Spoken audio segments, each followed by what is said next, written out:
Hey everyone, welcome to After Party. Thank you so much for joining us this evening. We have 3 guests and a big announcement on tonight's show. We're going to be joined by Christopher Bedford, Sarah Bedford, and author Lionel Shriver over the course of the next hour plus. So thank you very much for being with us. It's, like I said, a night where we will be bringing you a little special announcement towards the end of the show. So please do stick around for that. And if you do have any questions, I will be answering them. I record the weekly edition of Happy Hour on Thursday afternoons. So if you want a question to get in this week, or if you want to get a question in this week, go ahead and email Emily at devilmaycaremedia.com roughly before tomorrow afternoon, and I'll work through those in the inbox. It's a sad night for me, and I know for many of you as well. We're going to cover James Van Der Beek's passing in just one moment. Pam Bondi was on Capitol Hill today for what has to be one of the wildest congressional hearings of all time. And that is a very, very high bar, of course. So we're going to talk a bit about that. Sarah has some reporting on Fulton County to discuss with us. The Washington Post is crumbling, and Lionel Shriver's new book is about immigration. So we talked to her about this fascinating debate Katie Couric had with Senator Rand Paul, and how the entire conversation needs to be reimagined and reframed for just the sake of, the human element that's involved in it. We talk a lot about why the media gets that wrong and why the left gets that wrong. So we are very, very excited about it. And that was pre-recorded earlier in the day, which means I'm going to be in the chat. So make sure if you're watching this live, you head on over to the YouTube chat. I will jump in when we have Lionel with us. Now, as promised, I do want to talk about James Van Der Beek, who passed away today at the age of 48 after a battle with colorectal cancer.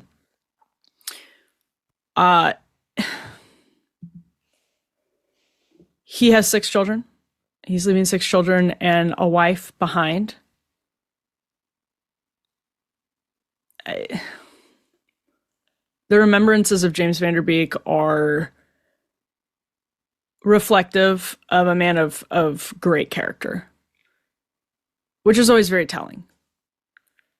I have a small personal remembrance of James Van Der Beek, which blows my mind that I can even say that. Like many, many women of my generation, James Van Der Beek was the A+ list star of our teenage years. Now, I'm a bit younger than the real core Dawson's Creek era. I actually was not allowed to watch Dawson's Creek, though I have a very vivid memory of when I was 5 years old, walking downstairs and seeing Dawson's Creek on the TV and being told I could not watch it, go back upstairs. And that, I think, piqued my interest. So by the time I was, middle school age, the reruns had just started. TBS played a rerun every day, and DVR had recently come out. So I would DVR, my parents, if they're listening to this, are going to throw a fit, but I would DVR the episodes of 2 shows that I was not allowed to watch, Friends and Dawson's Creek, and both of which had recently ended, and watch them and delete them before my parents got home. It'd be like this. I had a small window between soccer practice and my parents getting home that I would watch and delete, and they played them in sequence. So I got to watch both shows fully in sequence. And again, like many, many people, Dawson's Creek had a massive impact, and it helped me sort of map my own thoughts about the world and where you can go after high school, and as an ambitious kind of young person, what that can look like. I just was so, again, like many people, this is not unique, connected with the character of Dawson Leary. And even if you didn't know James Van Der Beek well, or even if you didn't ever watch Dawson's Creek or know of Dawson's Creek, there's a really important story to be told when it comes to James Van Der Beek. And my personal anecdote is that he was a huge Breaking Points fan. He was a very dedicated Breaking Points viewer. And he did us a great favor of coming on the show back in 2023 to make a very prescient point. He decided to speak out and ask Joe Biden to hold a Democratic primary debate. That proved to be so wise and prescient and brave. And it's obvious to many of us on the right, but to people in Hollywood world, that's not such an obvious point. And now we know that James Van Der Beek hardly had all the money in the world. His family does have a GoFundMe right now because they were doing everything they could to beat his cancer financially. You may remember he was auctioning off memorabilia from Varsity Blues at one point. It's expensive. And I think that just speaks to the fact that this guy wasn't if you know much about Dawson's Creek, you know that there were licensing problems and all of that. This guy was not, rolling in residual dough, like a lot of other people are from that era. And I think that, again, just speaks to the bravery of him coming out and saying Democrats need to hold a primary debate. It was a very unpopular thing to say at the time, very, very unpopular thing to say at the time on the left, let alone in a media forum. And he did it. So it was brave and it was smart and it was wise. And I think before or after the interview, Sagar and Crystal told James that I was beyond excited to have him on the show. And I was a huge fan. And he DM'd Sagar afterwards. And it just blows my mind. Like, if you think of the person who was like the biggest celebrity to you when you were a kid, and then imagine them even like knowing a scintilla about you, he sent Sagar a DM that said, "Please give Emily my best and tell her to keep up the great work." Mind blowing. And he didn't have to do that. He didn't have to come on the show. He didn't have to speak out. But for me, it just is why. This is the explanation of why so many people connected with James Van Der Beek. Is Dawson's Creek was this absolute love letter to monoculture at its most positive manifestation. Like the positive theory of monoculture, Dawson's Creek was the saccharine love story too. It was about popular art that brings everyone together. And if you remember, Dawson idolized Steven Spielberg. He famously, in his bedroom set, there are Spielberg posters, Jaws, Jurassic Park, E.T., all over the walls. And he saw Spielberg as somebody who pioneered this new technology to capture these very like ancient human emotions, the oldest human emotions, the most common human emotions. But he did it in these really groundbreaking ways, but for everyone. And Dawson's Creek was a monocultural phenomenon, of course, right? This was for people in high school at the time, water cooler TV, appointment TV. You were out of the loop if you weren't watching Dawson's Creek. It connected with so many people while using a more elevated dialogue that was so ridiculous. I mean, it was elevated to the point of being completely ridiculous. But I think what Van Der Beek brought to the character of Dawson was just this awe and this innocent in the most all-American way, where he loved his family and friends, but he wanted to project that love. He was ambitious enough to kind of project that love to everyone via the magic of film and monocultural film that was like big budget, appealed to everyone, the kind of thing that like Top Gun 2 was the only recent movie to really, really do. And as he went through life, Van Der Beek really came to realize that family and marriage would be more fulfilling to him than Hollywood or even work. And this is so funny, again, from the man who played Dawson, whose character was known for being ambitious and a careerist, who's obsessed with making it big in Hollywood. Dawson wanted Hollywood, but eventually it seems like James Van Der Beek really just wanted family. And that's so fitting. I think that's so fitting. I think it mirrors an arc in the culture more broadly, especially for millennials. And that wide-eyed wonder that he brought to Dawson Leary, I think mirrored a lot of our hopes for the American monoculture, that it would be full of Dawson Learys who couldn't care less about really the money or the fame, but had this idealistic belief in Hollywood and film bringing people together in a way that was also beautiful and inspiring. So it did, like it mirrored a lot of our hopes for the American monoculture until it didn't, and until we realized that often great art and a great life can speak to smaller communities, and that truth can get muddled sometimes on the global stage. And you can believe that Cape Side, Massachusetts, is a nice place, and you can make a story about your first love that resonates without even trying to, turn it into Jaws. Although Jaws is also really an ancient story emotionally. monoculture doesn't have to be this tired IP. Doesn't have to be the 25th Jurassic Park. It can be art, and we don't really have to be ashamed of that. That, to me, is one of the big, resonant messages of Dawson's Creek, or it was when I was younger. I loved popular art and popular culture, and Dawson did too, and he was not ashamed of it. And he would get knocked down when he was defending his favorite films by the critics or people in academia who were eager to say, well, no, this French film or this is really what art is. And he would stand by Spielberg. And I think he was completely right and completely vindicated. And that's one of the things that really resonated with me in a very meta sense, because Dawson's Creek itself was monoculture. And James Van Der Beek suffered, and he embraced really the truth of humanity through his wife and his kids and through his suffering. I don't know if that would be true of Dawson, but I think it actually would.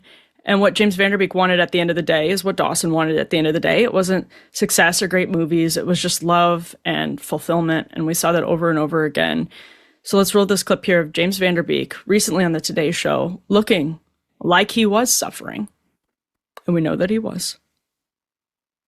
Talking about God.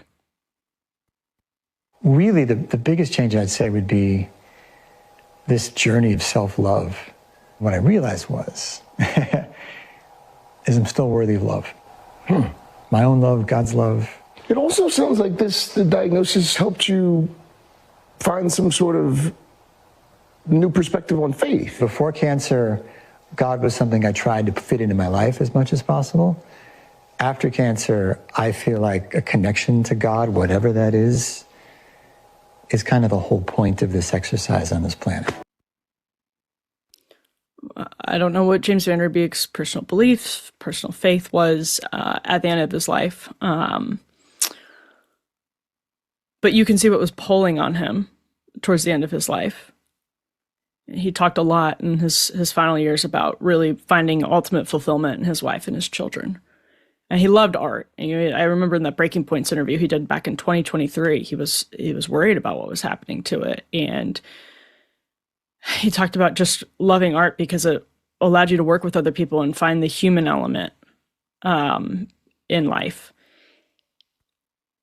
We talked about the coarsening of our culture after the Super Bowl, and it is probably true that Dawson's Creek contributed to that. You may remember the moral panic over Dawson's Creek at the time. I think they were like organized calls to the network, probably from evangelical Christian groups. And yeah, I think it's true. It was part of that slippery slope. There was a lot of challenging of sexual norms on Dawson's Creek. And many people are grappling with that now. Culture is grappling with that now. But wow, was it comparatively wholesome in the age of WAP or whatever else. And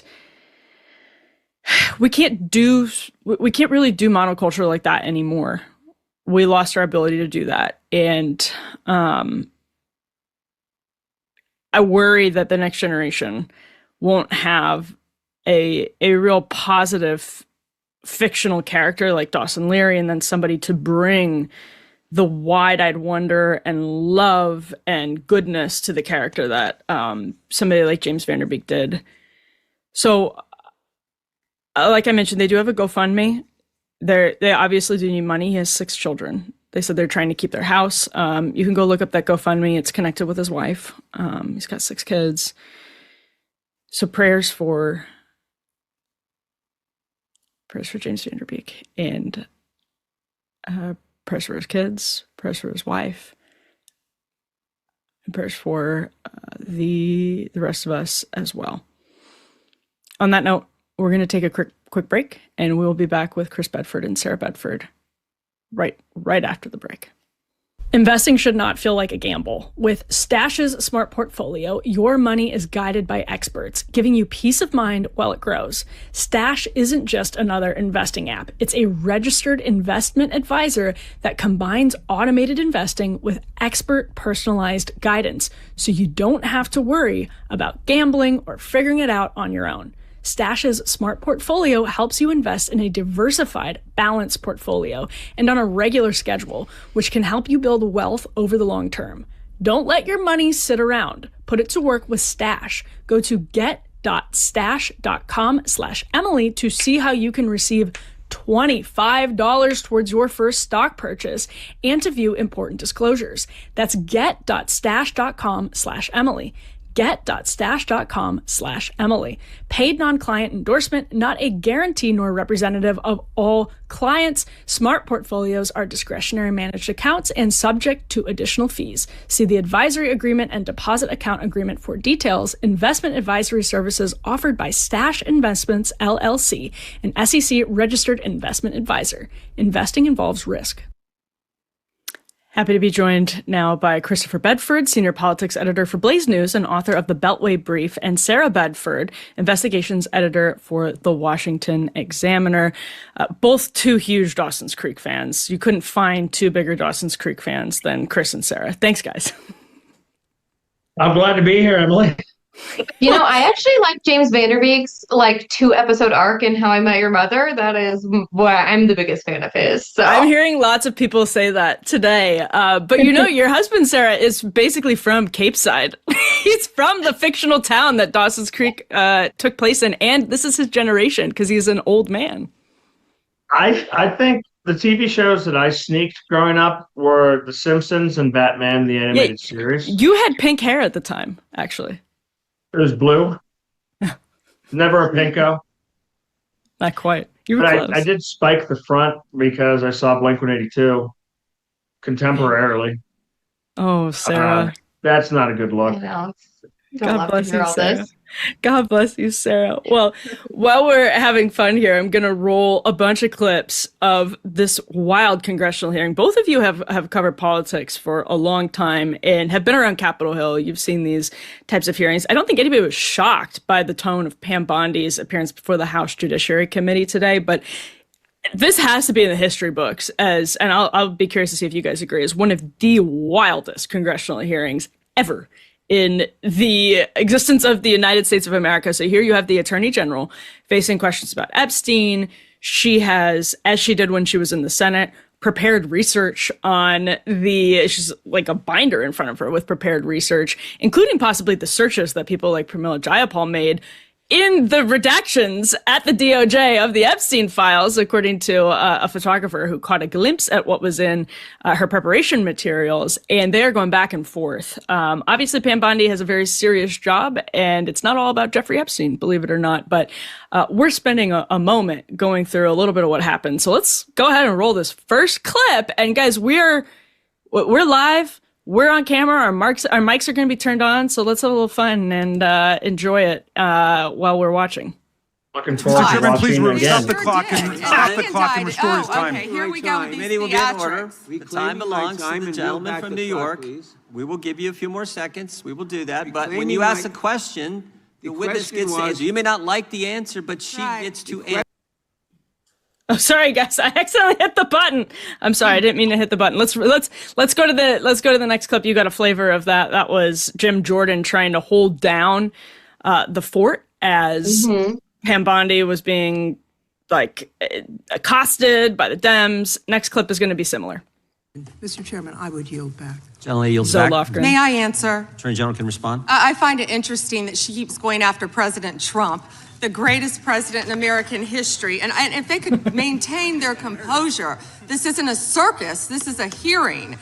I find it interesting she keeps going after Donald Trump. She doesn't say how much money she took from Reid Hoffman, did you? And nor did Mr. she Chairman, post regular anything. order, please. She Epstein posted friend. nothing on her X account, on her Twitter account during the Biden years. Gentle lady. And yet now, all of a sudden, question she's asked. going after Committee will be in order. There was no Committee will question be in asked. order.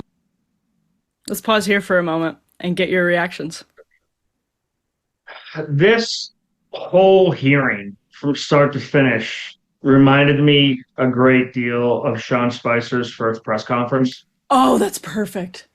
When he just went out there and was like, the Dow Jones, Biggest audience ever. the biggest audience ever. He was ready to, he's like, well, I'm pretty sure I saw the boss throw a chair at Rand Paul on the debate stage. So I'm going to try doing that at the press.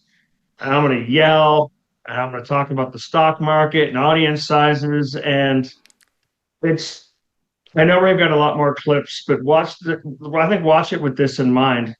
There's a very good argument to be made that while transparency is good, cameras in congressional hearings are not. Sarah, were you at that first Spicer presser?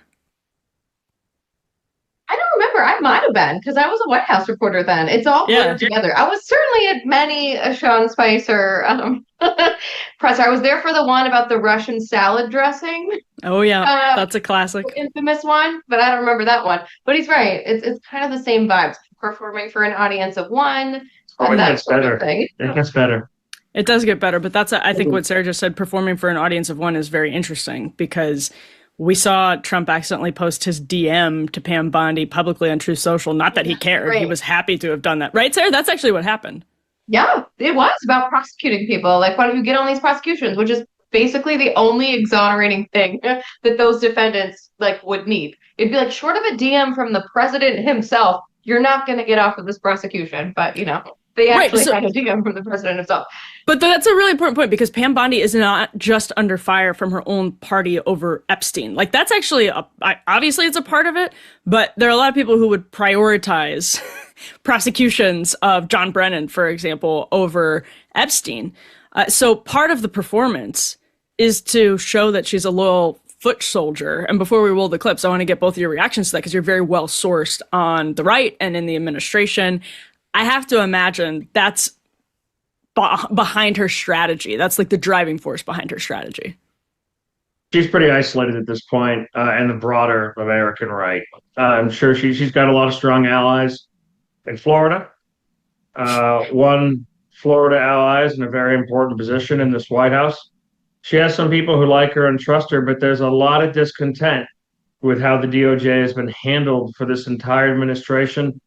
The misfires, the embarrassments, the terrible rollouts, but we saw this presser, and just like Sarah said, it is an audience of one, and maybe it landed. Trump's obviously not going to give up someone. He's like the opposite of the mob boss in The Departed. He doesn't give up people who are going down if they're going down because of Democratic attacks. He kind of sides with them. They could be busted, having a very close relationship with Epstein, but that's not what's going to push him off. That's just going to piss him off. And she's managed to survive, I think, in part because of that. But this press conference was like another job interview.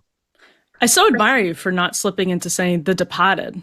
That was impressive. Yeah. Well, I'm on my first drink. Oh, yeah. Give it halfway down. Guys, I had like 3 before we even went to air. I was at a work dinner tonight, so we're doing great. Let's roll the next clip, and then I have more questions, of course, for Chris and Sarah. They tried to impeach him twice, and you, Mr. Nadler, were one of the leads on the impeachment. I was on the other side. I lived that with you. During impeachment, you said the president conspired, sought foreign interference in the 2016 election.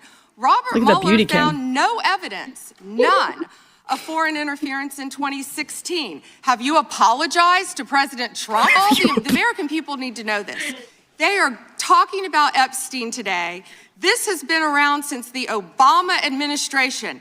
This administration released over 3 million pages of documents, over 3 million, and Donald Trump signed that law. And none of them, he was so excited about it too. I know he loved Merrick Garland over the last 4 years, one word about Jeffrey Epstein. The performance, I have to say, there are people who perform better, right? Like that is, it's so obviously an act. Right. Okay. So tell me, Sarah, because Pam Bondi was known before she became Attorney General as being, I mean, yes, she like co-hosted Fox and no, it was The Five while she was the AG of Florida. It was unusual, but she was known for being a fairly serious person who was also kind of hot. But it was like, that was the secondary part of it. She was known as being like serious, and that was the novelty. This felt wildly unserious, and I'm just curious, Sarah. It's not that she doesn't have a point, right? She's right to call out the Democrats' hypocrisy on Epstein. She's correct that this administration actually is ultimately the administration that released 3 million documents. True. But how did it get from pre-admin Pam Bondi to 2026 Pam Bondi? Like, take us on that journey. Well, she is in a prison of her own making on Epstein, because if she had not put out that memo in, what was it, July 4th weekend, 2025, saying, we're actually done with Epstein here, we're wrapping it up, we're never going to release anything else, then we would not be here today, because the outrage stemmed from her absolutely closing and locking the door on any further disclosures. There was no reason for her to do that, right? No other previous administration had done that. Like, she could have continued to produce documents on some sort of rolling basis, kind of like they're doing now, except without all the drama. But she chose not to do that. And, you know, that was after she had the binders, right? Oh, yeah.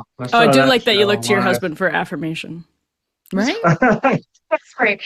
So the binders that she rolled out to the influencers, which are, by the way, the people who would know the most about whether you had new Epstein information or old Epstein information, right? You gave that stuff to the most engaged audience that you possibly could. And so we wouldn't be here if it wasn't for Bondi's own missteps. And while it is true that Democrats were not interested in this before Donald Trump became president, this is completely not an organic uprising on the left of desire for information about the Epstein scheme or his victims.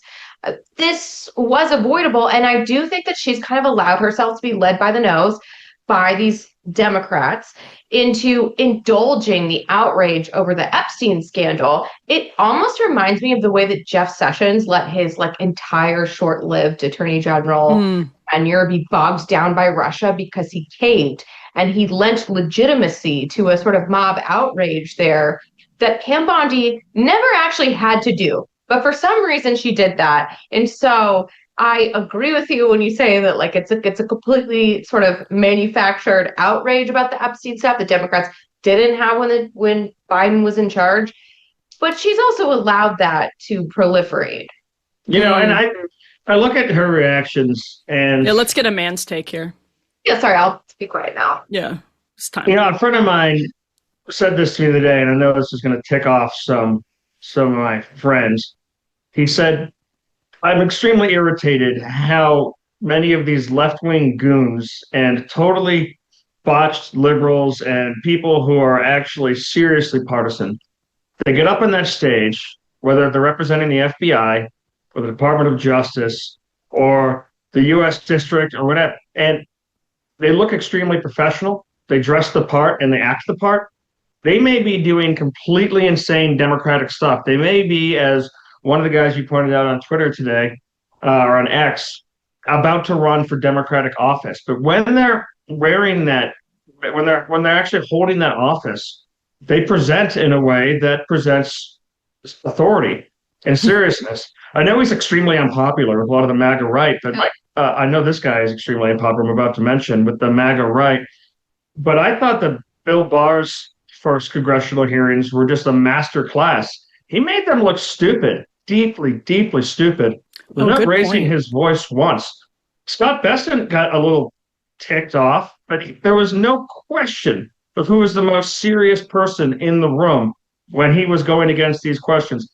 And to the Attorney General's point here, the questions that she faced were unserious questions from unserious people. It was a clown show through and through. And maybe it's having covered these for 15 years that I don't give two hoots about televised congressional hearings anymore. You never get anything out of it except for a clown show on either side.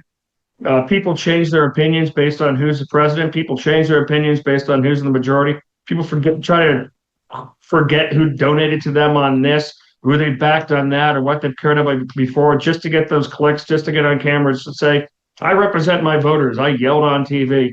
And it's just so deeply exhausting by the end of it. Well, Chris, I heard you say that this is a clown show, but I need to remind you that this is not a circus. It's not a circus. It's not. It's not. The circus is more entertaining. Like, I would like to watch the circus again. And we'll go into this hearing. It's like, oh, man. Well, let's roll the next clip. The fact is, ICE is running Steve Cohen. rampant, and you are not investigating them. When they killed Mr. Prete Pretty and Ms. Good, that was an execution, and you did not investigate it. And you tried to investigate her, Ms. Good's widow, and you tried to investigate Mr. Preddy. They were executed like Kristi Noem executed her dog, and that was wrong. And you should investigate those people, and you should investigate anybody that uses a weapon, in federal official or not, for civil rights violations. Justice for Cricket. Justice for Cricket. Justice for Cricket. She should not have shot that dog. That dog was only, what, a year old? Ridiculous. Mm-hmm. Yeah. And I don't like dogs. Chris says I shouldn't tell that to people because he says it makes me sound like a serial killer. It does. It's giving serial killer. Oh, but now she's the one who wants the dog, and I'm saying no. Especially because you have so many cats. It's so much worse so when many you know animals that. in this house. People that like. Our but this days is trying to find a place to work with a house with as many living creatures, schools closed, nannies stuck in. There was a lot going on in the Bedford home. Yeah, no, nobody doubts that. But this raises the Bill Barr comparison is super interesting. It's not something I would have thought of. And maybe the difference is that Bill Barr was not, as Sarah pointed out, isolated in the same way that Pam Bondi is. Chris, you noted that as well. He'd never had that feeling of desperation. I mean, maybe in the last month of the administration when he seemed to break with the president on the election, you could say he had that. But just today, here's the announcement in the DOJ's effort, and Jeanine Pirro, who's, of course, U.S. Attorney for the District of Columbia, to charge Mark Kelly and Alyssa Slotkin, two Democratic senators, we could put the tear sheet up on the screen, in their insurrection, or the alleged kind of insurrection scheme, because they put out that video, and the grand jury didn't bring charges. Now, this is a DC grand jury, so there's nothing surprising about this at all. But I guess it also maybe speaks to the base being frustrated, not just with Pam Bondi on Epstein, but with Pam Bondi's Justice Department on that question of like retributory justice. Is that a word? I'm making it up, but I feel like it feels right to me. Yeah. But I think two things are true.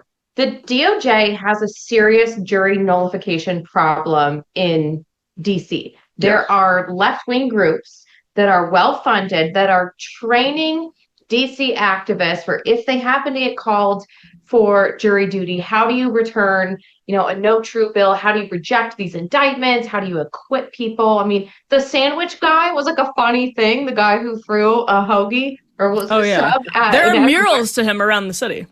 Well, he's a hero. No pun intended, but it was funny, but also it kind of showed that, people who were swept up in the really aggressive January 6th indictments in Washington, D.C., they went to jail for arguably less. I mean, hundreds of people were charged with felonies that the Supreme Court later overturned that said that's way too aggressive. You can't charge people with that. And that's a whole other bag. So it is true that the DOJ has a jury nullification problem in D.C. and also elsewhere. They run into that in other blue cities. But also some of these side quests from the Bondi DOJ that keep talking about like redeeming Bondi maybe in Trump's eyes, whether you're talking about like what are you doing subpoenaing Jerome Powell, the Fed, because he won't lower interest rates, right? These senators who put out this, I would argue, irresponsible social media video, do you need to build and literally make a federal case out of it? I like the Department of War had the best response to that, which is, aren't you collecting pay and holding rank? Well, we're actually in charge of that. But there are left-wing terrorist groups that are like organizing an insurrection in blue states right now against ICE. I mean, you have violent attacks against ICE facilities. You have federal law enforcement officers being injured. Like, what are you doing spending DOJ resources going after these senators who like probably didn't break any actual laws, right? No.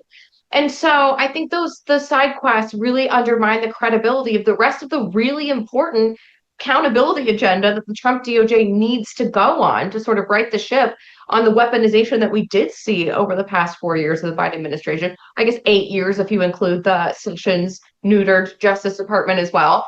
And I don't know what Bondi maybe trying to save her own position is really undermining an agenda. Will it work, Chris?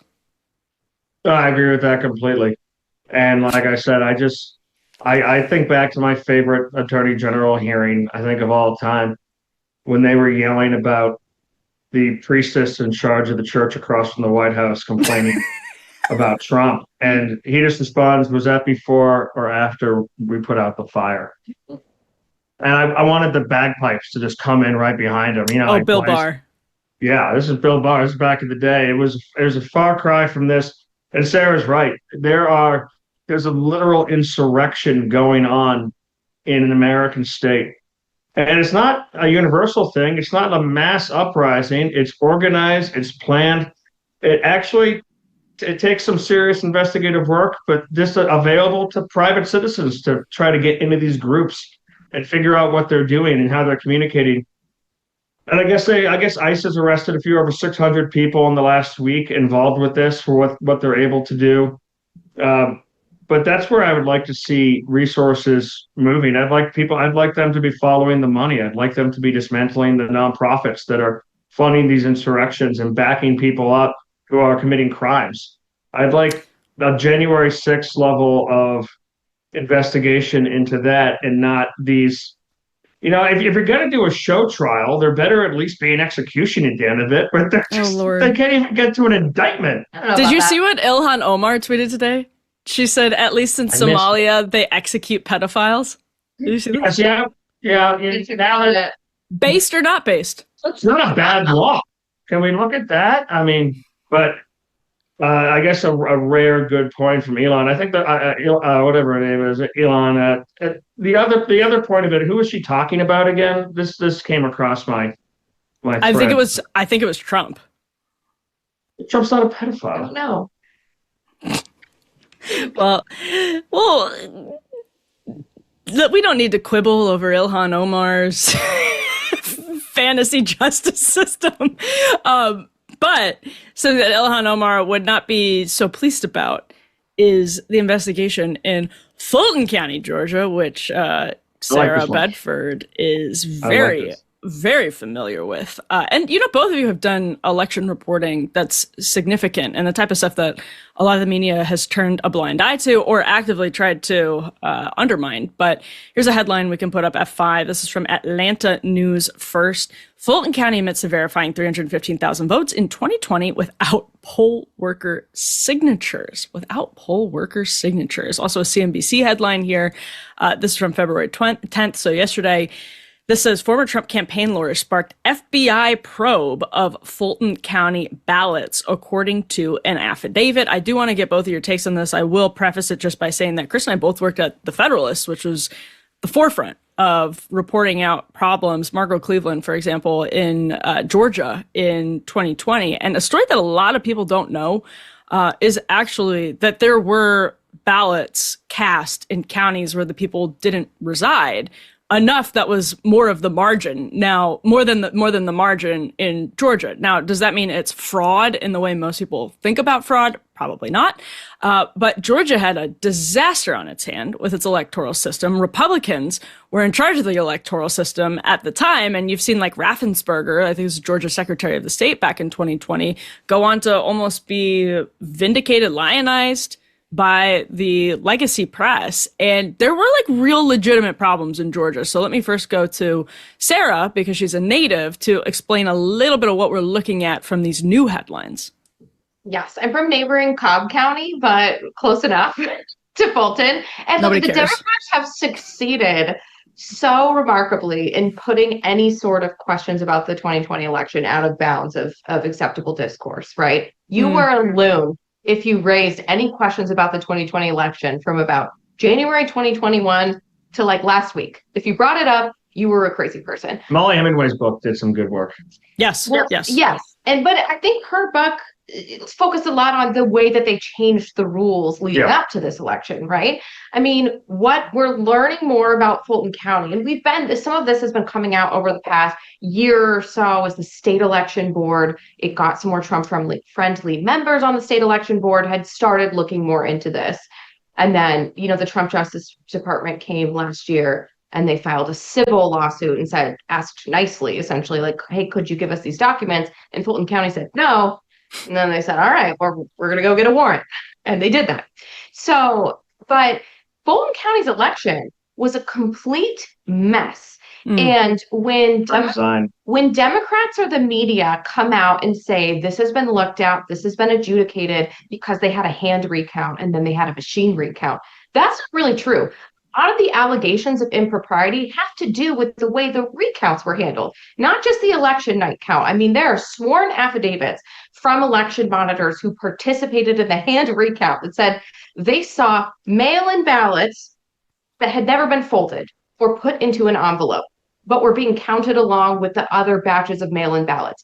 They saw volunteers who were not following any of the procedures that the rest of the volunteers were following, right? They had boxes of ballots where the seals were broken. There were no chain of custody documents. Nobody in the State Farm Arena where these were being counted could tell where the boxes had come from, right? I mean, there were all sorts of anomalies that sort of compounded over the different recounts, right? You had the election night count, which raised a bunch of questions. You had the hand recount about a week or so later, where there were even more anomalies and allegations of ballots being counted multiple times and stuff like that. And then you had the machine recount, where you had even additional allegations that in order to make the numbers match up from all three counts, more and more manipulation had to be done to get the numbers to line up to where you didn't see any evidence of fraud, at least in the top line numbers, right? They counted 528,000 ballots in Fulton County or thereabouts every time they counted. And in order to make it 528,000 each time,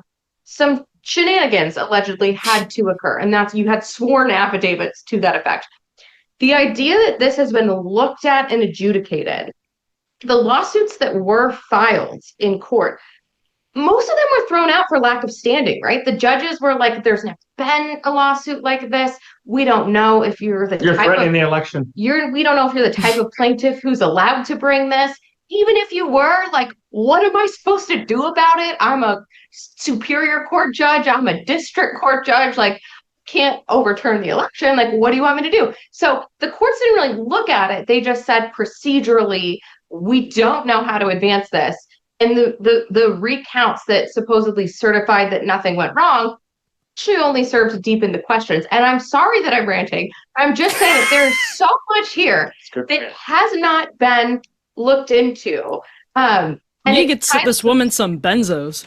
I'm sorry. The silence, though, of the media and the Democrats, I think is telling. You don't hear a lot of people saying this is a conspiracy, like these are lies. I think there's a recognition. Yes. That's what you hear is nothing. This is not a circus. Go on, Chris. Weren't there also a bunch of votes cast by machines that didn't exist, with none of the receipts actually saved? At least there were 10 tabulators that count the ballots that they didn't have a serial number in the record as having, allegedly, according to some affidavits filed on the Trump lawsuits, 10 tabulator machines that they didn't have a serial number, any record that Fulton County received those machines. I mean, it gets complicated because some of the allegations has to do with like taking memory cards out of some machines, inserting them into others, and sort of scrambling the chain. So you put up a headline earlier about not having signatures on the tabulator tapes that corresponded with 315,000 ballots. So that's really important. The tabulator tapes are printed out at the end of the day of voting or tabulating, and it says, this is how many votes were run through this machine, right? And at the end of the day, the number of votes for Biden and the number of votes for Trump that are counted on the machine, they have to total the number of votes that were run through the machine. And that's how you know that you don't have like fake things that were stuffed into the machine after voting hours ended, right? Right.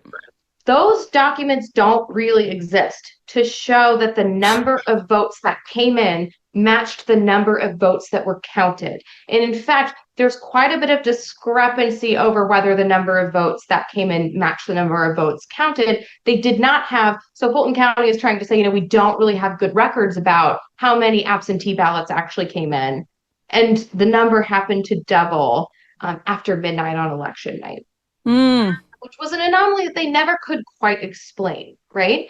At one point, I think they said from one location where thousands and thousands of them came, allegedly, according to the, poll workers who were looking at all of this, that, they came in slowly because we were verifying signatures. Well, later on in the process with the state election board and everybody looking at this, it turns out they never verified any signatures, which itself is a violation of Georgia election law. So they've never explained how they didn't really understand why they couldn't keep track of how many votes actually came in versus how many they counted. It's been a huge mess. I'm so sorry. I will stop talking about it now. Two things that make me think that Republicans and Democrats alike are kind of taking this seriously is one, the presence of Tulsi Gabbard quietly there, even though she's a member of the administration who's under attack and could be out there screaming at congressmen all day. Instead, she's tried to lower her profile a little bit and focus on things that don't obviously piss off the CIA. I think that's good, but it also, her teams have been working on this sort of these questions a lot, and it's because it's become an intelligence matter in a lot of different ways. And the second thing is, Democrats are saying, I read today in Politico, well, the statute of limitations is up, which is kind of the classic all the way back to the Clintons. It's not happening. It's a right-wing conspiracy. You loon bat. What difference does it make that it happened? The statute of limitations is up, and this is in the past now. It's like, oh, that story changed.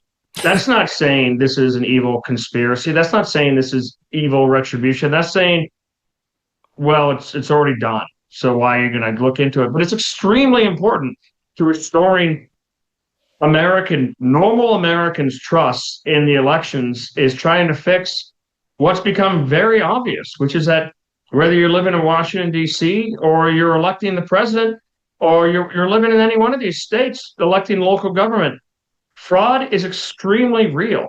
And people have been afraid. It's been outside the Overton window to try and look at this and say, shouldn't our elections actually have some integrity as opposed to just new liberal laws being passed? Shouldn't there actually?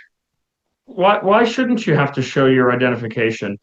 Why should foreigners be allowed to vote? These are good questions, and they demand asking and they demand answers. I'm glad this is something that I'm actually really excited the DOJ has been working on. Big news, SAVE Act passed the House just in the last several hours. It is a huge, again. But our friend Rachel Bovard is even in the pages of the Free Press demanding that the Senate make Democrats do a talking filibuster to call this Jim Crow 2.0, as Chuck Schumer has been out there saying. And I think we'll see if John Thune and Republicans have the stomach for that. It's obviously what the base wants. It is obviously politically worth doing. Totally, Emily, everybody, it's an 80-20 issue. 70% of Democrats, right? I mean, it's most Americans. And you see people like, was it Lisa Murkowski coming out and saying, Congress can't do this. Well, yeah, it can. It's in the Constitution. These are things that the state legislature gets the first crack at, except where Congress makes a rule or changes their decision. Yeah. It's written down. Let her do it in the Federalist Papers.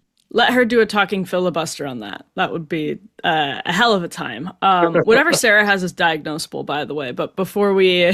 my disorder? I can't sit still? Or No. Your fixation. Yes. Which has blessed all of us. Sure. Yes. Yeah, it truly has blessed all of us. But let's talk about the Washington Post, because we all love the Washington Post. We're also excited for the future of the Washington Post, and so excited that the Tech Guild is standing strong in solidarity amidst the turmoil. Obviously, since last we talked about the story here on After Party, Will Lewis got tossed out. He resigned, technically, but the reporting suggests that Jeff Bezos was upset that Lewis was at the Super Bowl while people were being laid off. Absolute pro move. Didn't go so well for Will Lewis. It seemed like Bezos was starting to get heat. This is my theory, from the Beltway big business types that he spends time with, and kind of needed a scapegoat / scalp to say this was, whoa, beyond the pale. This is not the Washington Post that we want. Even though Will Lewis, and I can say, like, in my conversations with the Washington Post over the last year or so, I did another little thing about why I took myself out of the running for a job at the Washington Post that people can go look up. Over the course of conversations with Will Lewis, who I really liked, he was taking directions from Bezos. So this was a really, really sharp turn. Maybe suggests that Bezos is more interested in or responsive to the pressures of DC. Of course, this is Democracy Dies in Darkness Jeff Bezos, who did a little turn in recent years. But the Tech Guild, I don't know that they're going to resonate so much with Bezos when this is their activism. We got to roll the clip. Our plan is to walk into the building and show our right to work. Management has locked us out, and let us show them they can't just do it. Let's go. They can just do it. Turns out. Actually, they get. Look at that. They're trying to get through the turnstiles.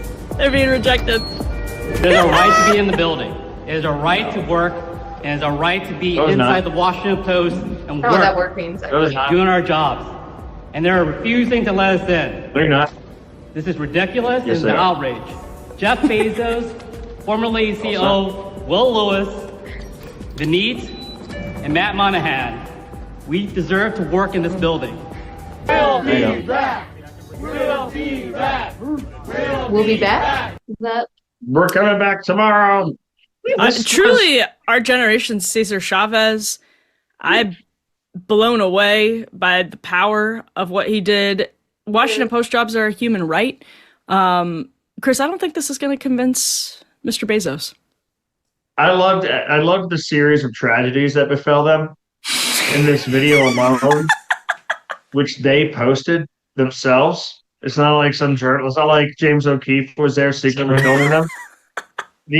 We're coming into the building, and immediately, next scene, turns out they're not. And it's like, we're staying. And then the next scene, they're not. But they will be back. If the comedian Ryan Long did a skit about the Washington Post reporters, it would look like this, I think. It was hysterical. You know, as a guy from Massachusetts, I hate to make fun of too much of the way somebody talks, but the way the guy talks certainly added to the comedy of the whole thing.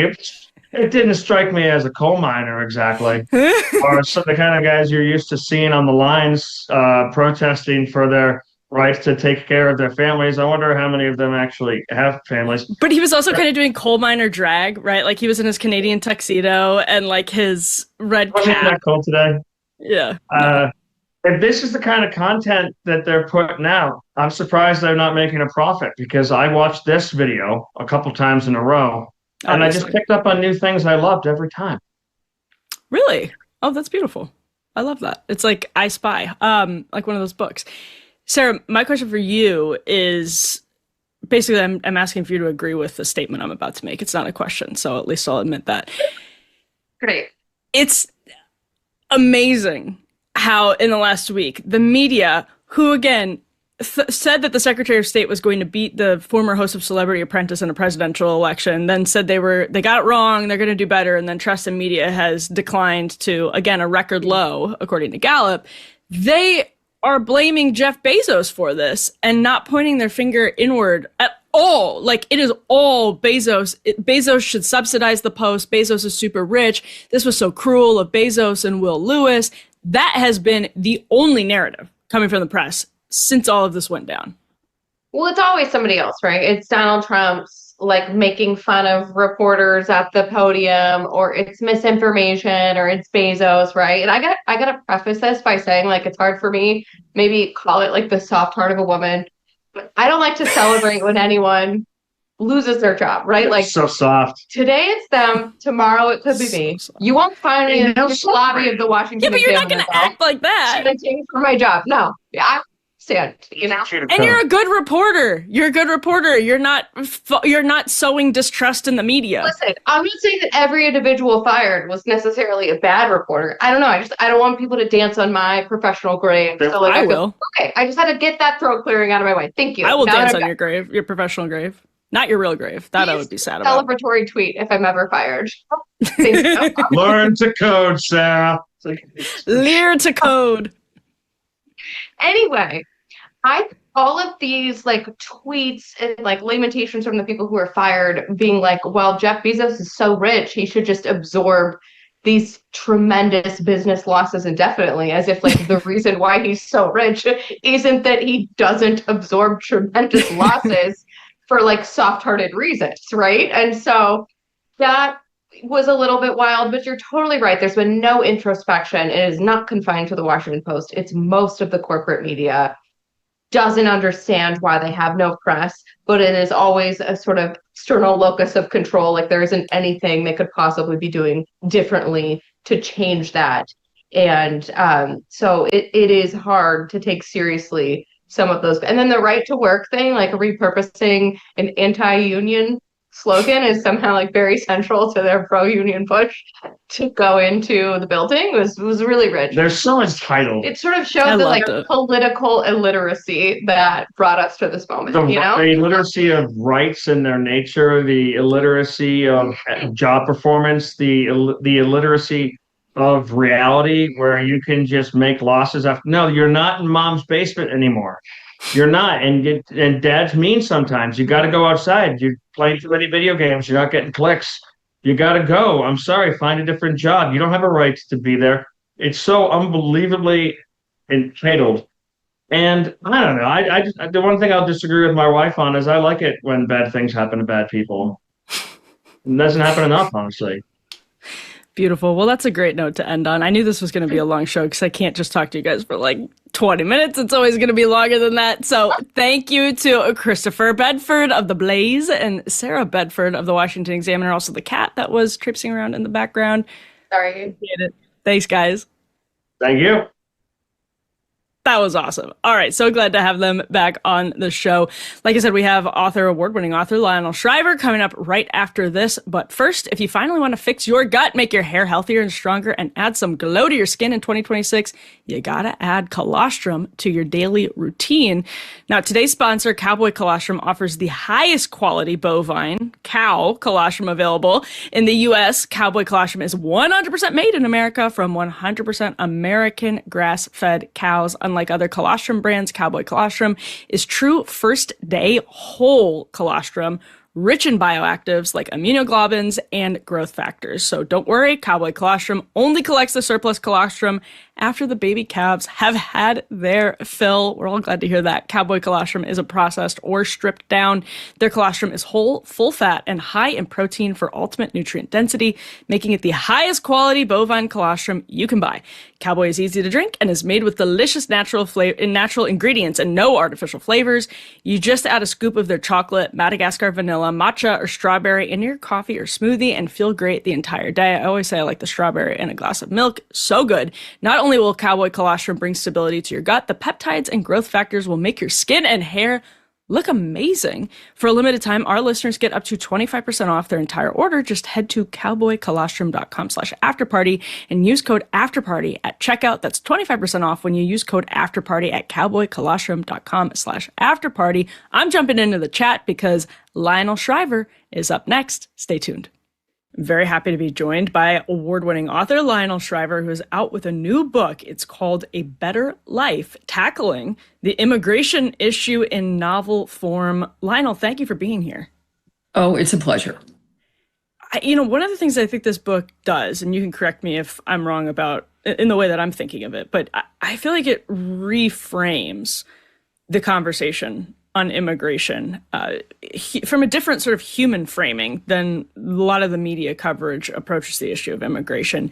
You yourself have said you're conflicted about immigration, that the book was sort of more conflicted even than you had intended it to be on immigration. So I wanted to play this clip actually of Rand Paul and Katie Couric, because it made me think of how you approach the issue in the book. This is a recent conversation they had about a new CBS News report, which we can put up on the screen, that found 14%, according to the Department of Homeland Security's data. It said less than 14% of ICE arrests involved those accused or convicted of violent crimes, which, of course, though, means that 60% of immigrants who had been arrested, according to this data, were accused or convicted of crimes in general. Only 40% were civil immigration crimes, but it was a lot of violent crime, but also things like drugs, those types of robberies, those types of things that don't necessarily fall into that basket.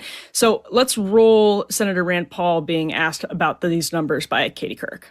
Less than 14% of nearly 400,000 immigrants arrested by ICE in President Trump's first year back in the White House had charges or convictions for violent criminal offenses. So isn't all this talk about ridding the country of violent criminals a massive overstatement? When you come to Minneapolis, if they have a policy that says, oh, we're not going to turn over from our jails nonviolent prisoners, people who are I don't know why you're in prison if you're not violent, but maybe you have a drug crime that's a nonviolent. I think there are plenty of nonviolent people in But prisons. the thing is that's not their policy. Their policy is we will turn no one over. So what about the 14%? Such a low percentage of 400,000 people. If your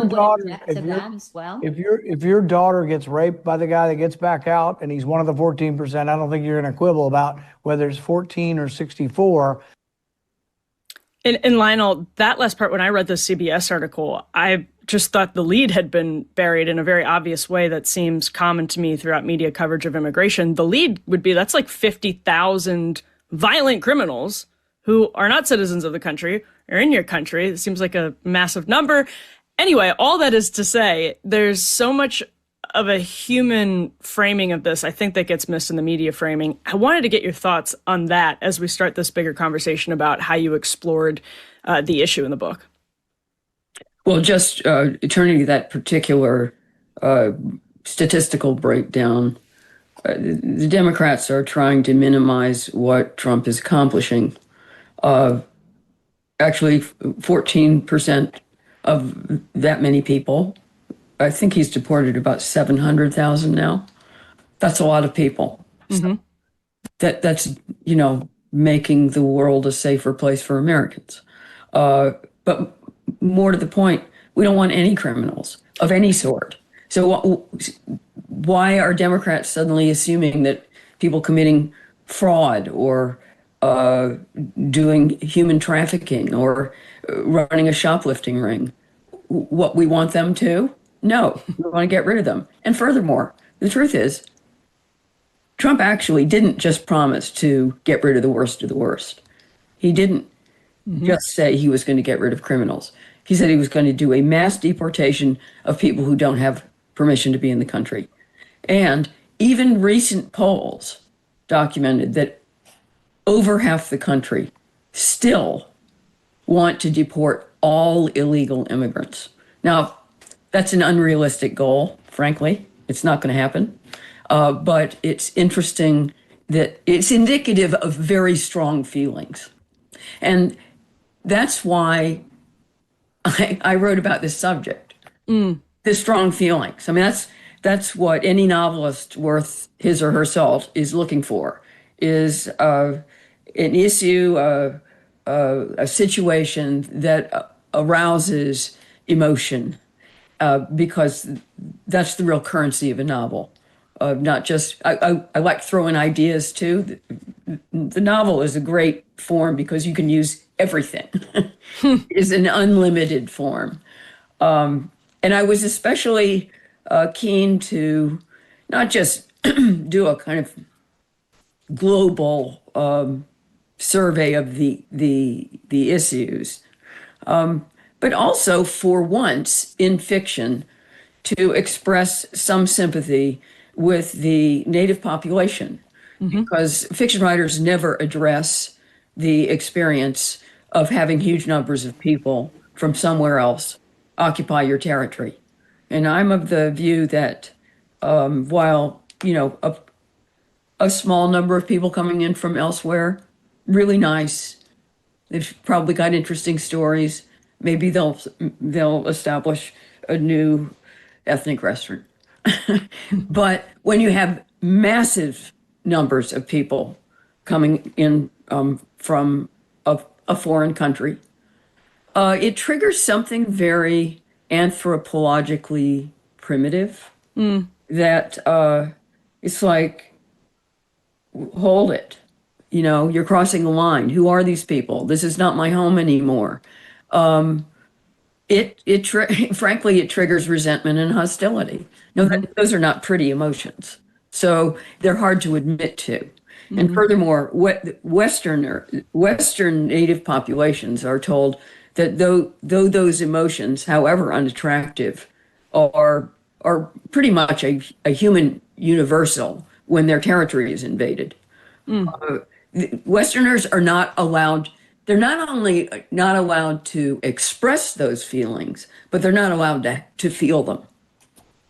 And really, nobody in the art space has tried to do this from that vantage point since like Clint Eastwood. And I was reading the Atlantic's review, which I'm sure didn't surprise you one bit, Lionel. You've been through this, but really there was a passage. Yes, there was a passage that stood out to me where the author says, sounding like a cranky 60-something, the protagonist, Lionel's protagonist, complains about the state of bike lanes. And Lionel, you wrote in the voice of the protagonist, their overwhelmingly Hispanic riders didn't glance over their shoulders before overtaking or signal when they were making a turn, end quote. And the Atlantic author goes on to say, many of these bikers are out making deliveries, of course, and then adds in parentheses, it's unclear why Nico thinks so many immigrants work these jobs when they are, according to him, given so many freebies by the city. And just reading that parenthetical, which is so smug, it's also so dumb because it just reflects a basic lack of understanding of the lives that these immigrants live when they come to the United States. They're sending so much money in remittances. Even when they're working their butts off, they are also getting freebies from the government. That is absolutely accurate. Both those things can happen at the same time. And I wanted to ask Lionel if you think maybe some of the reason that an Atlantic author wouldn't get this book has to do with their complete misunderstanding of the situation at hand anyway. Well, this book has already, and it was only out as we're speaking yesterday, it has already attracted a huge amount of negative media attention on the progressive side. And this was completely foreseeable. I foresaw it. So I'm reaping what I sowed. I knew this would happen. The irony being that this is a novel that actually, in many instances, puts the progressive case for immigration very well.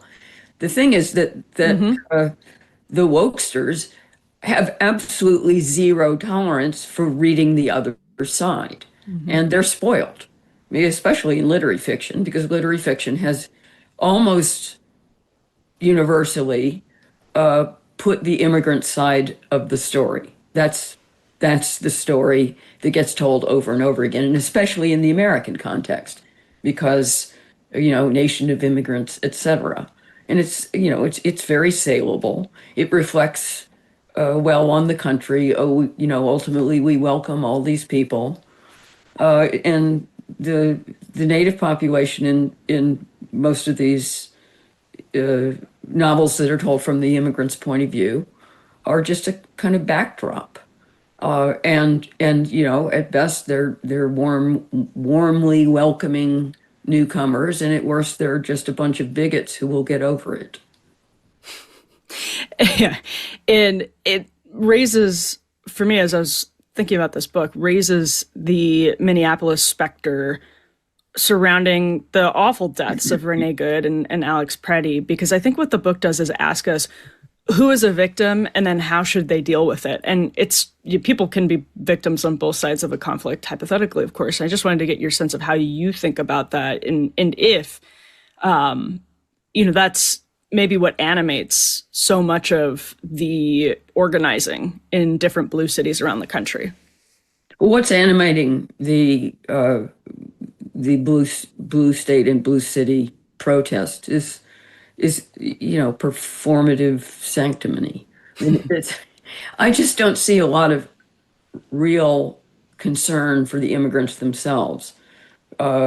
These protesters have, especially after these martyrdoms in Minneapolis as they're being portrayed, the protesters have cast themselves as the main characters of this story. They're the stars, not the immigrants. The immigrants are simply an excuse for this display of goodness and concern and bravery, and also, frankly, naivete, because, this business of putting yourself in the way of armed law enforcement is ignorant and foolhardy and expressive of a kind of, however much these people are being cast as the Gestapo. None of these protesters really expect to be shot, and therefore they regard themselves as, bulletproof. I'm so good, nothing bad can possibly befall me because I'm on the side of righteousness. And what's frustrating about the whole ICE scenario is that, okay, I also have concerns about the justice of those shootings. I'm not sure that they stand up to scrutiny, and I also am not enthusiastic about the look of these raids, the way the ICE officers are dressed, and the whole spirit of it is it looks too military, and too hot under the collar, not methodical enough. But there's no reason that criticizing ICE's methods should impugn their purpose. So it doesn't mean that just because there have been some serious and fatal misjudgments on the part of individuals in the force, that does not mean that therefore we should never enforce American immigration law. And that is the way these incidents are being deployed to prove we shouldn't deport anybody. And, if you don't deport anybody, you don't have an immigration law. It's impossible to seal people off completely, especially with, airplanes and that. So even sealing the southern border doesn't take care of visa overstayers. You're going to have illegal immigrants in your country. And if you're going to take your own law seriously, you're going to have to pick them up and put them somewhere else. The appearance of these things is never going to be kindly. It's the act of law enforcement. It's a law enforcement. It's about force, and using force is not attractive. It's not an exercise in charity. It can be pretty ugly, and that's just the nature of the animal. And I know that Americans support deportation in theory, and I understand having discomfort in practice. When Trump won the election, I knew this was coming. That the Democrats would find all of these little heart-rending stories of very nice people with lovely families having daddy sent back to Guatemala, and he was working 2 jobs off the books. Which matters, by the way, because it's rule of law. Right. And using Medicaid. But that's what was bound to happen, that the New York Times would be chock-a-block with, these are lovely people. They're obeying the law. Of course, they're breaking the law. But no, they're law-abiding. And how dare you deport these lovely people who just want to be good Americans? And that's that's what we've got, and it's been turbocharged by the shootings of these 2 protesters. And there's no question that the Democrats have the upper hand on the immigration narrative right now.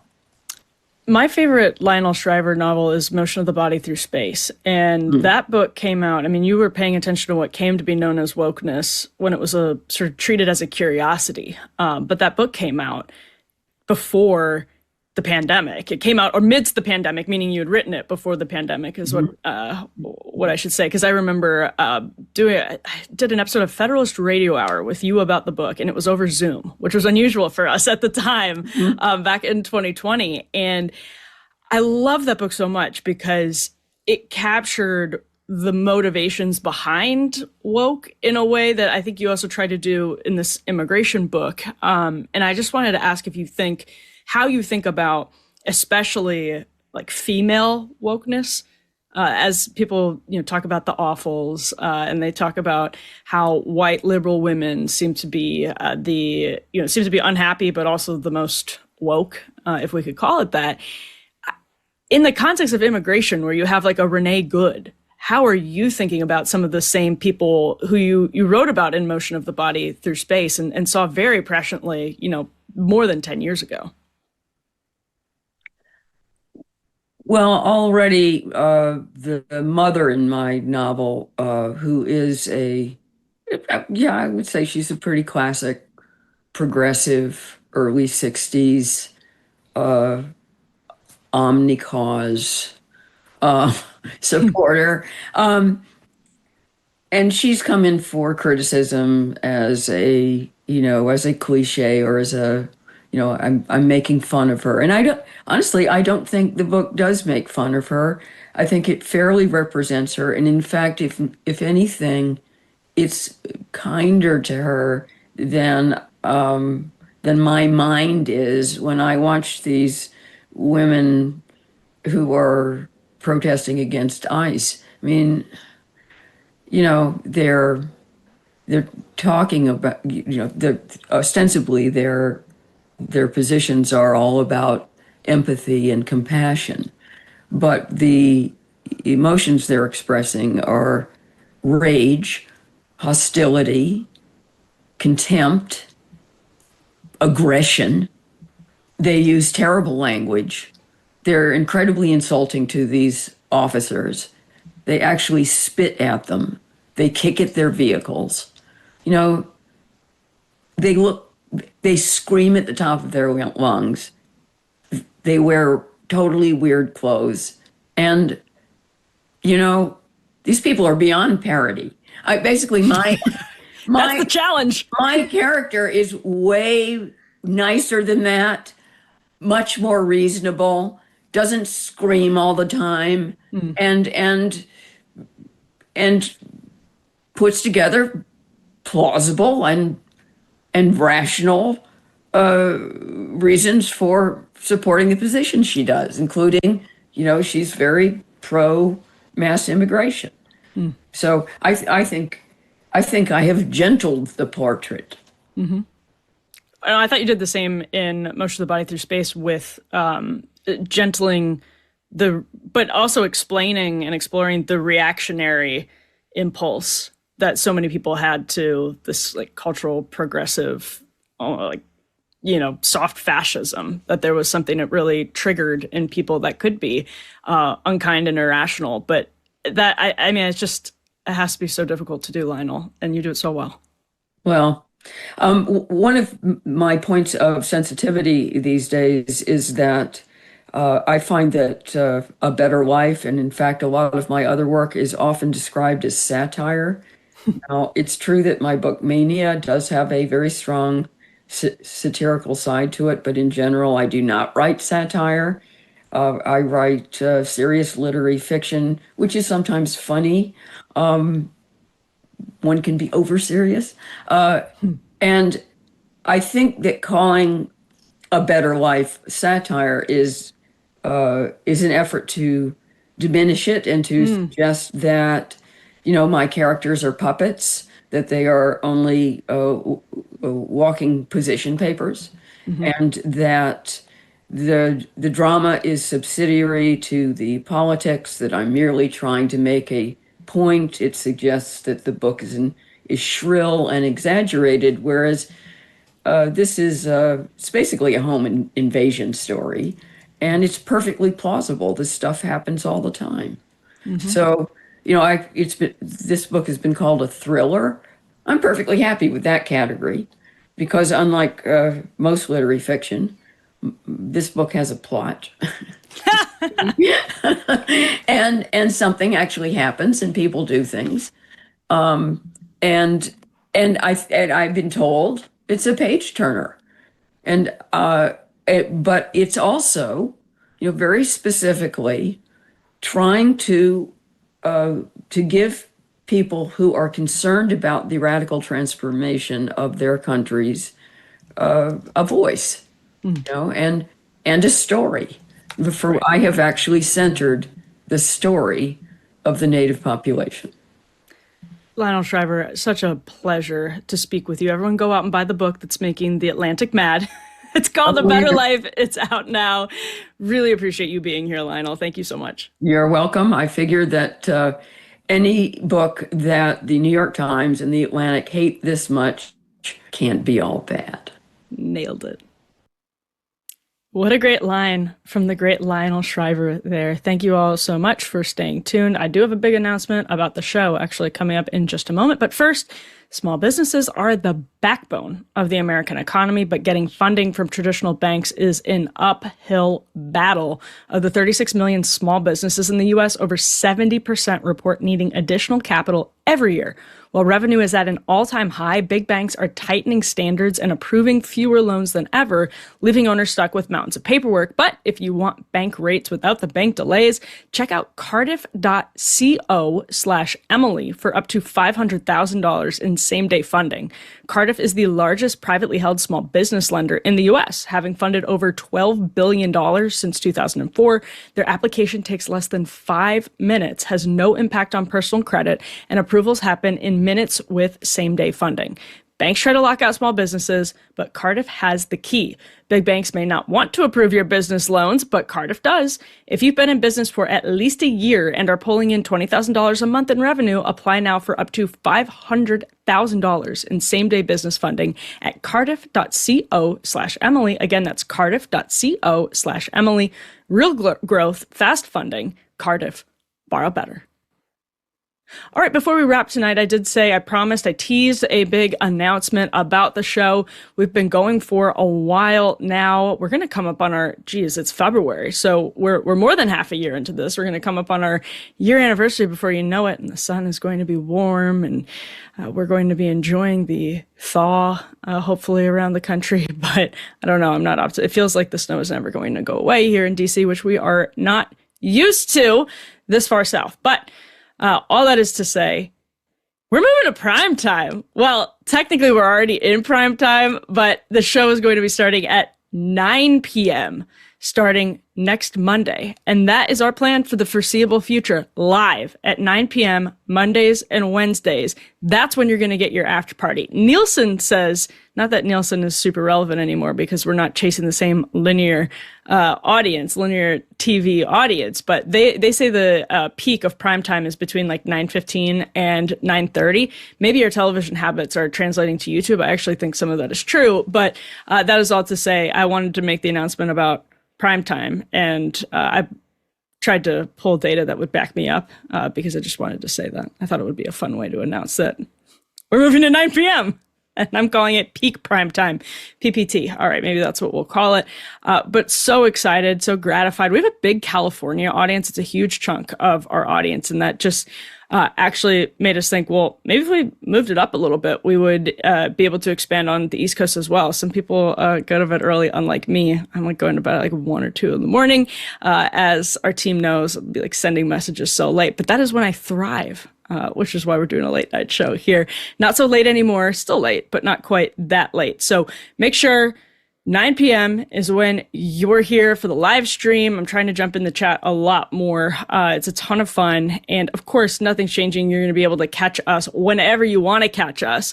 It doesn't have to be Monday or Wednesday night live. It is a lot of fun live. We are I think live is a way that a lot of people like to get news, whether they're watching it contemporaneously. There's something nice about having something that is recorded live, where you're getting totally raw, authentic reactions. We don't have a teleprompter on the show. We don't have scripts on the show. And I think that's a really fun way to do the news, and a really, if you're like me, helpful way to do the news.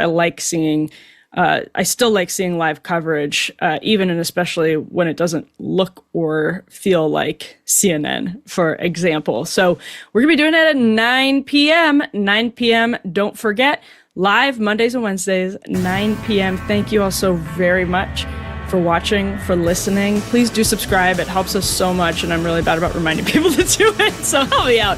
And subscribe on YouTube if you haven't yet, or wherever you get your podcasts. We'll be out with a happy hour episode on Friday around 5 p.m. Emily at devilmaycaremedia.com is where you can send those questions in before tomorrow afternoon for this week's recording. Have a great evening, everyone. See you back here on Monday at 9 p.m.